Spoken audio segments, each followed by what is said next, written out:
Hoy presentamos El Código de la Discordia. Caracol Podcast presenta El siglo XXI es hoy.com. El Código de la Discordia es una miniserie disponible en Netflix.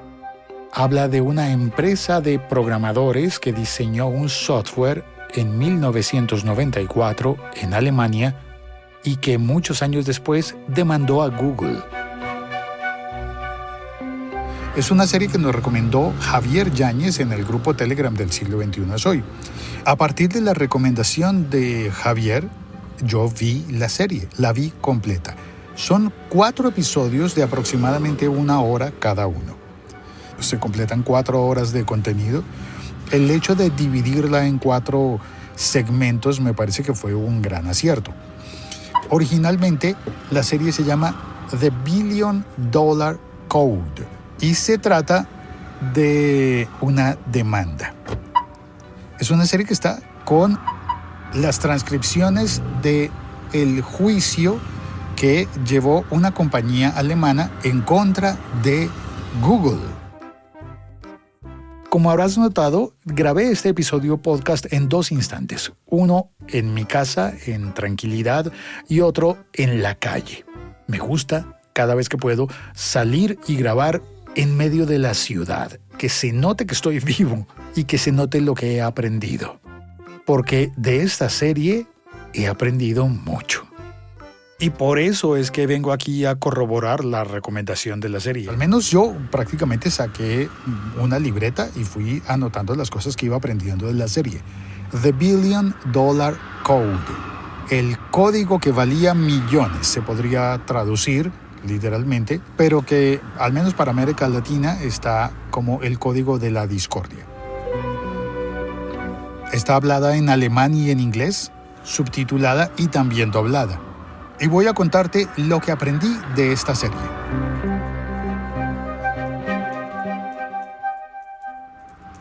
Hola, yo soy Félix, @locutorco en todas las redes sociales. Y este es el podcast El siglo XXI es hoy. El siglo XXI es hoy.com. Hubo 2 frases que apunté en mi cuadernito.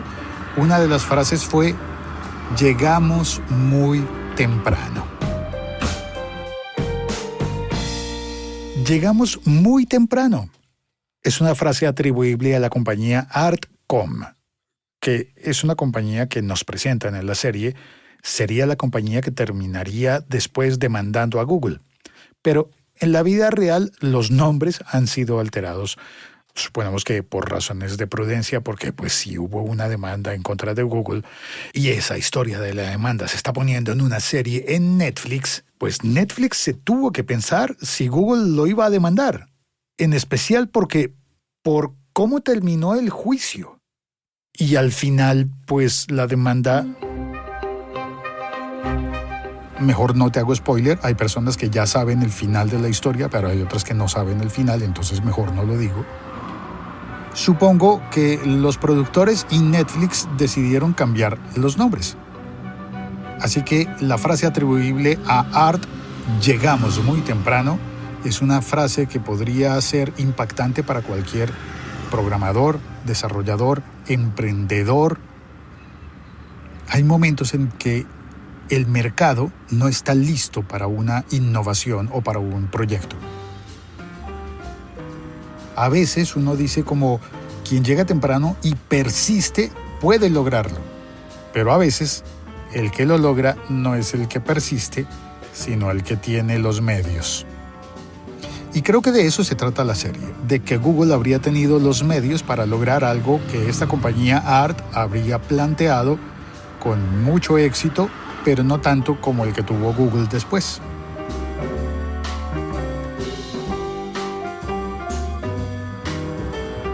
La otra frase, las 2 grandes frases que apunté, la segunda es: Internet jamás irá más allá del campo académico y en general estará limitado a las universidades. solo campo académico y solo dentro de universidades. Eso pensaban en el 93, 94.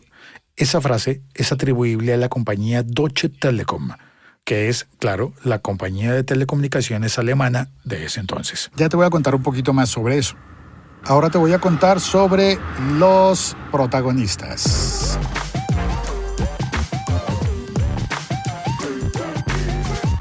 La compañía protagonista Art más Com, yo no sé cómo se pronuncia eso, intenté seguir la línea de lo que decían allí, sería Art plus Com, Art.com, Artcom, llamémosle. Sería una compañía fundada por dos personajes, Carsten Schluter, fijo lo pronuncié mal, y Yuri Müller. Habrían tenido la idea por desarrollar en 1993 y la habrían ejecutado en 1994. Esos dos personajes, Carsten y Yuri, que son los que vemos en la serie, son en realidad trasuntos, y esta palabra es nueva para mí, trasuntos de personajes reales. Esto significa que la serie de Netflix se recurrió a dos personajes que estaban resumiendo a varios más, aproximadamente a 5 personas, los que en realidad habían participado en esa innovación tecnológica y que todavía no he contado. No he contado.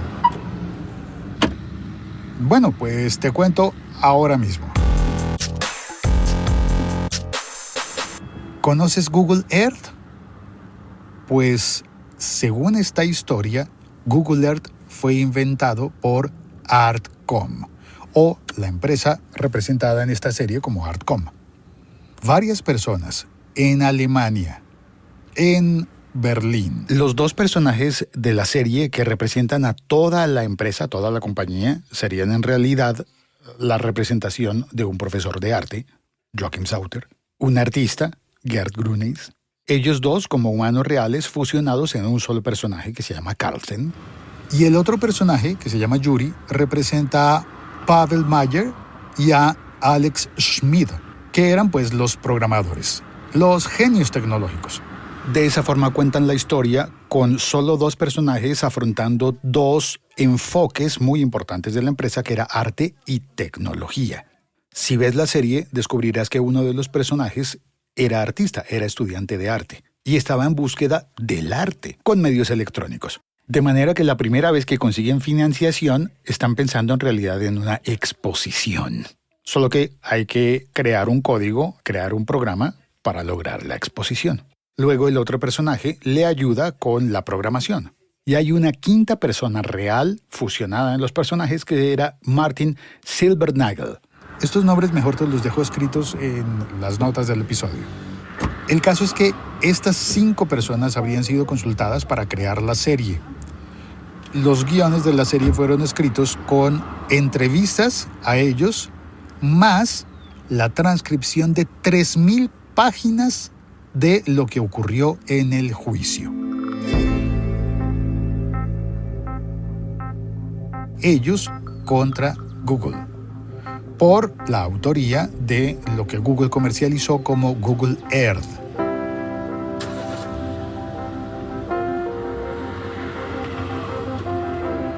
La serie es alemana. Algunos no vamos a reconocer a ningún actor y solamente vamos a centrarnos en lo bien que actúan, pero otros que hayamos visto, por ejemplo, series como Dark, reconoceremos allí al villano, actuando también en El Código de la Discordia.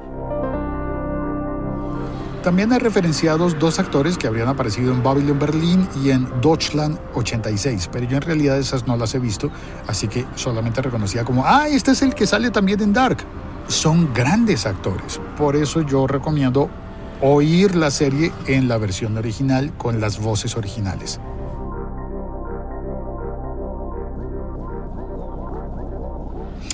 Espera, me faltaba un par de personajes reales que están referenciados en la serie como un solo personaje de ficción. Si bien la aplicación de Google Earth está atribuida a un señor que se llama Michael Jones en Google, que la habría ejecutado en 2005, ideado en 2001, En la serie aparece un personaje que se llama Brian Anderson y que se refiere a otro Brian real fusionado con Michael Jones, el creador de Google Earth. Brian McClendon y Michael Jones. El Brian de la serie representa a estos dos, que fueron los fundadores de una empresa que se llamaba Keyhole y que desarrollaron para Google el programa Google Earth. Esa compañía Keyhole habría sido comprada por Google en 2004, para en 2005 presentar Google Earth. Y ellos serían los que se habrían relacionado con los alemanes años atrás y habrían tomado de allí la idea, según dice la película. Que se habría relacionado con la compañía alemana en los 90s, que habría tomado la idea y el código, ahí es donde está el nombre de la serie, el código para crear lo que luego conocimos como Google Earth. ¿Qué pasa entonces con esta idea alemana que se habría gestado en 1993 y habría estado ya funcionando en 1994, bastante antes? Y si estamos hablando de los nombres reales, la compañía alemana sería Skyline, que patentó el software en 2002, denunció la violación de patentes en 2004, pero en ese mismo año, 2004, Keyhole fue comprado por Google y pusieron en marcha Google Earth. De esa forma, el juicio que tendría que haber sido entre Skyline y Keyhole terminó siendo entre Skyline y Google. Y ya diríamos que se pone un poquito desigual, ¿verdad? Resumamos entonces. Por un lado, en el juicio del código de la discordia está ART, nombre real Skyline, como la compañía alemana que en 1994 creó un software capaz de mostrar el globo terráqueo y de permitirnos ver la imagen satelital de cualquier lugar en el mundo. Y esa compañía que lo logró en 1994 demandaría a Google, que lo logró en 2005, con un código aparentemente igual. El juicio se habría llevado a cabo en 2016 y después, un pequeño spoiler, hubo apelación en 2017. Todo en torno al software llamado TerraVision, al menos así le llaman en la serie, TerraVision, la creación de la compañía alemana. Y es un software que sirve para visitar cualquier lugar en la Tierra a través de la pantalla, viajando en el globo terráqueo, moviendo el globo, la esfera, eligiendo el lugar en donde quieres, entre comillas, aterrizar. Lo ves desde arriba en imágenes satelitales y luego empiezas a bajar y a descender hasta llegar a un punto. El que sea.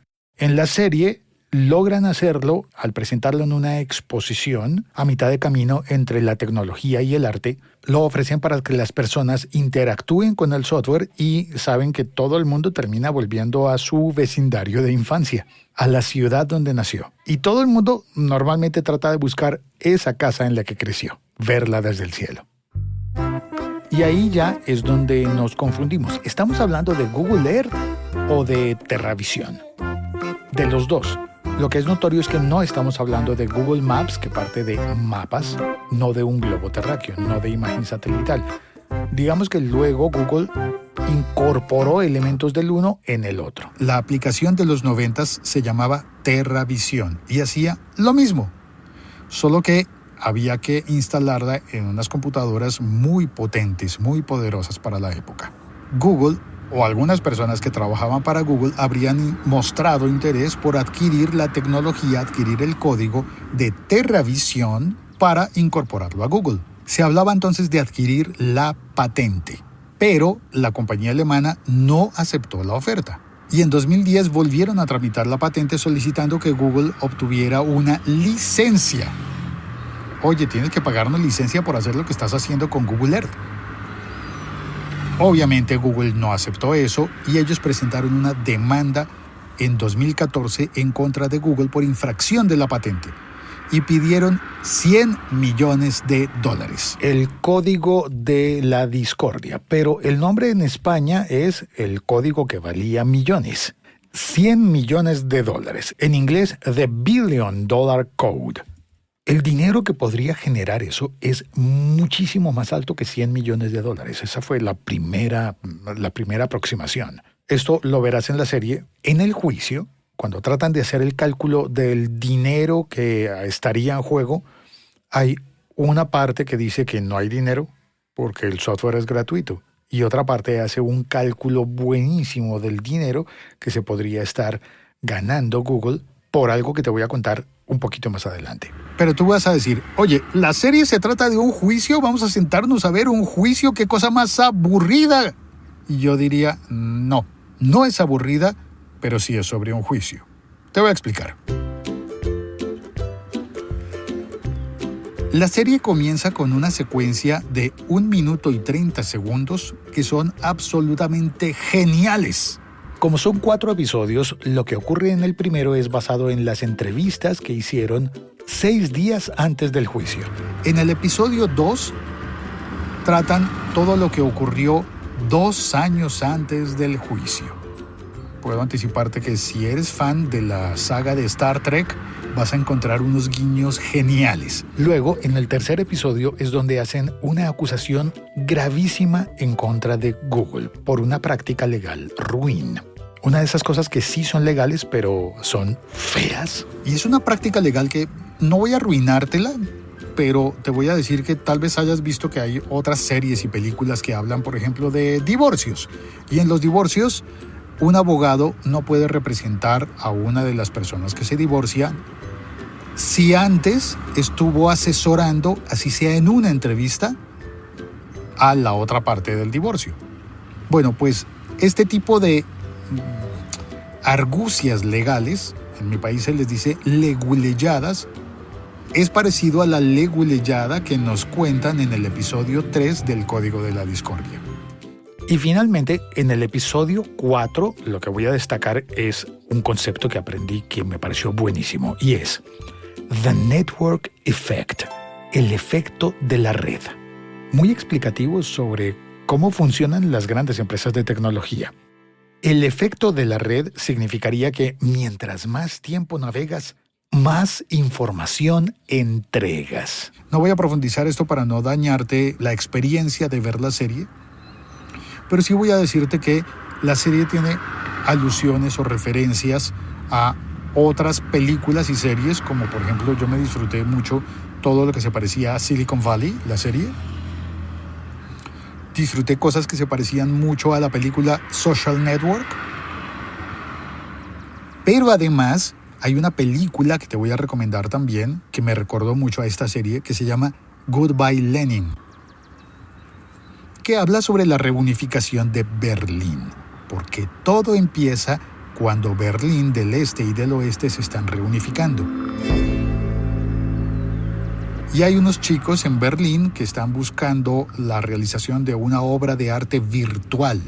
Empiezan a utilizar computadoras para el arte.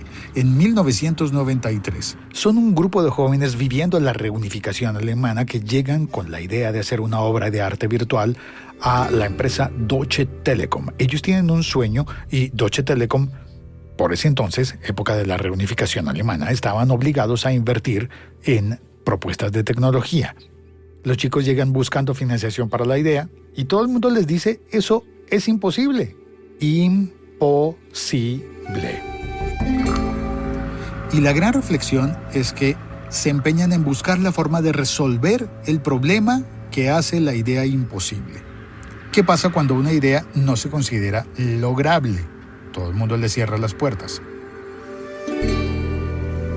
Pero ellos descubren y me enseñaron a mí que la innovación se fundamenta justo en lo que no sabemos hacer todavía.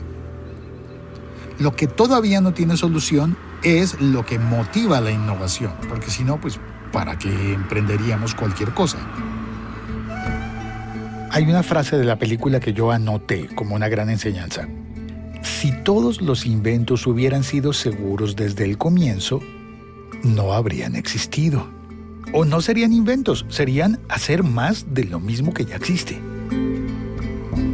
Obligatoriamente, al inventar algo, tienes que correr un riesgo.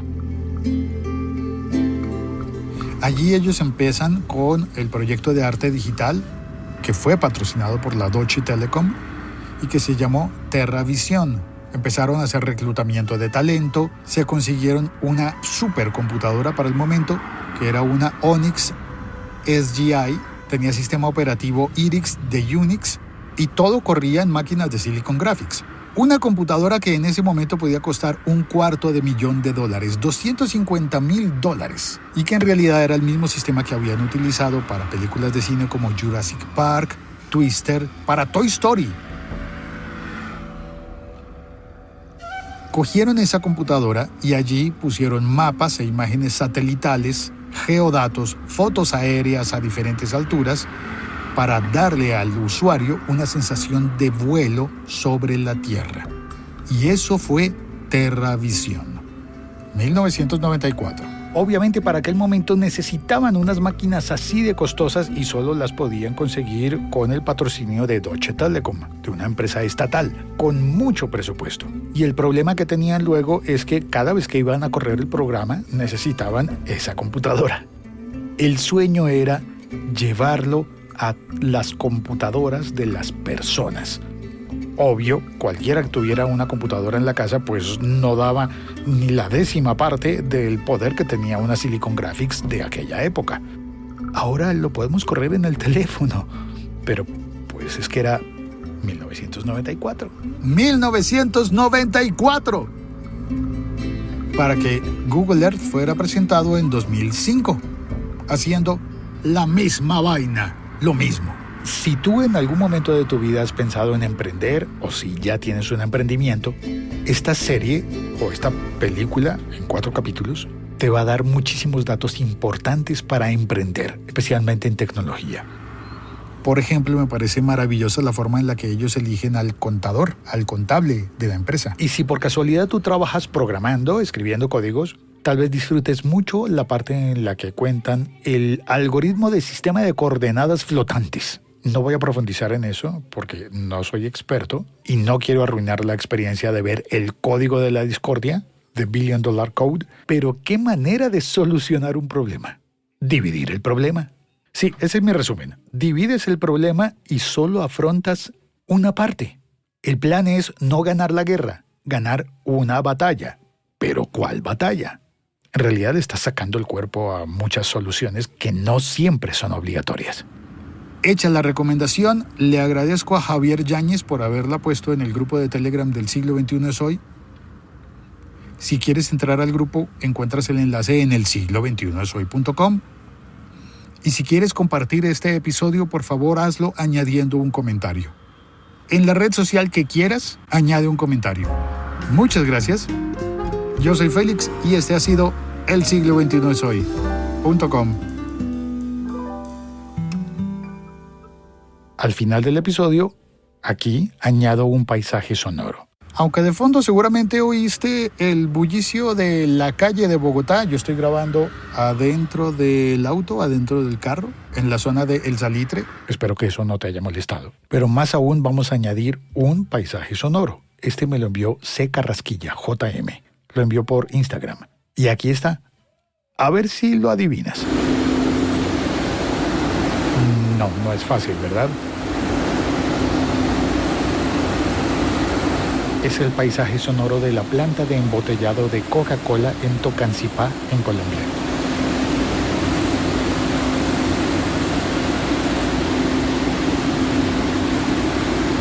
Yo esperaba que se oyeran botellas, pero no se oyen. ¿O sí?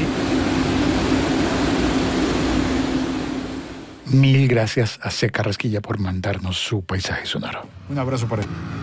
Chao. Cuelgo.